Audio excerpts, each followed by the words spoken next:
საბჭოთა რეჟიმის წინააღმდეგ ბრძოლის გამო ლიზა ქავთარაძემ გადასახლებაში 28 წელი გაატარა. ის 1905 წლის 24 ივლისს დაიბადა ქალაქ თბილისში. მამამისი ქაიხოსრო ქავთარაძე სოციალ-ფედერალისტური პარტიის წევრი გახლდათ.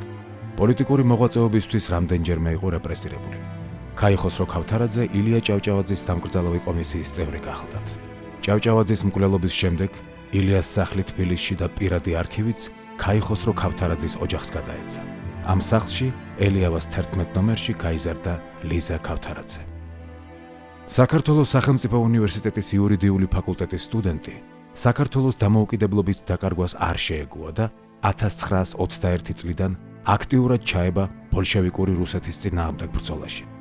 ლიზა იყო ახალგაზრდა მარქსისტთა იატაკქვეშა ორგანიზაციის წევრი. ირიცხებოდა არალეგალურ ტიპოგრაფიულ ორგანიზაციაში და მონაწილეობდა ანტისაბჭოთა პროკლამაციების ბეჭდვასა და გავრცელებაში.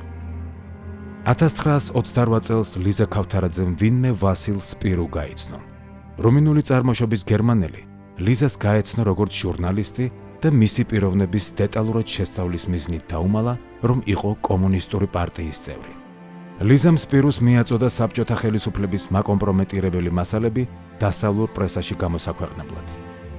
1928 წლის 27 სექტემბერს ლიზა ქავთარაძე ვასილ სპირუს ჩვენების საფუძველზე დააპატიმრეს.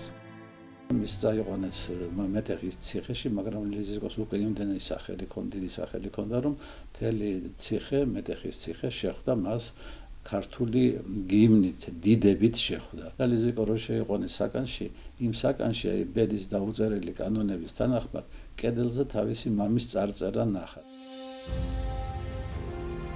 სასურველი ჩვენების მისაღებად ლიზა შინსახკომის უფროსის მოადგილის ავქსენტი რაფავას მოხელეებმა უმოწყალოდ სცემეს და აწამეს.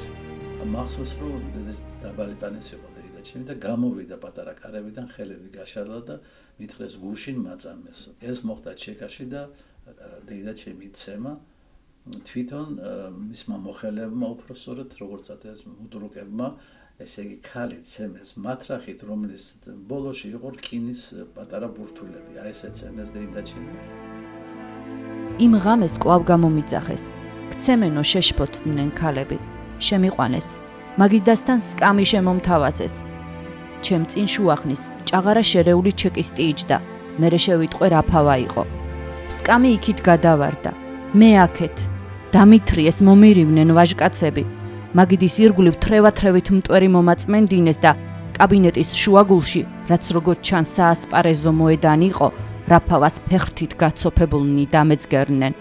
გვემდენ და ცეცხლს უკიდებდნენ სხეულს. მათრახებს თუ შოლტებს რაღაც წახნაგოვანი რკინები ჰქონდა ბოლოში გაკეთებული და გავარვარებული სიმწვავე განსაკუთრებით ძლიერი იყო, როდესაც რკინები ძვლიან ადგილებს უსხავდა. იდგა ზათქი და ისეთი ღრიანცელი, თითქოს ერთ ქალს კი არა, თელს ჯარს ავლებდნენ მუსრს. ლიზა 3 წლით ციმბირში, კოლპაშოვოში გადაასახლეს. 1931 წელს გადასახლების ვადა კიდევ 3 წლით გაუზარდეს. სამშობლოში დაბრუნებულს მშვიდი ცხოვრება არ ღირსებია. გამუდმებით უთვალთვალებდნენ. 1940 წელს ისევ დააპატიმრეს. სასტიკი წამების შემდეგ 8 წლით ყაზახეთში, აკმოლინსკის საკონცენტრაციო ბანაკში გადაასახლეს. 1948 წელს ლიზა ქავთარაძეს სამუდამო გადასახლების განაჩენით ქალაქ კოქჩეტავში გადაიყვანეს. ლიზა ქავთარაძის დედამ, ოლღა ქავთარაძემ, 1957 წელს პროკურორ თოფურიძეს წერილით მიმართა და შვილის შეწყალებას თხოვა. ჩემი შვილი ქავთარაძე ელისაბედ ქაიხოსროს ასული დაპატიმრებული იყო 1929 წელს, როგორც პოლიტიკური დამნაშავე. იმავე წელს გადაასახლეს სოფელ კოლპაშოვაში. სასჯელის მოხდის შემდეგ გადასახლებიდან დაბრუნდა 1936 წელს. 1940 წელს კიდევ დააპატიმრეს და გადაასახლეს 8 წლით ყაზახეთის საბჭოთა სოციალისტური რესპუბლიკის ქალაქ აკმოლინსკის ბანაკში. პატიმრობისას ლიზა უმოწყალოდ სცემეს.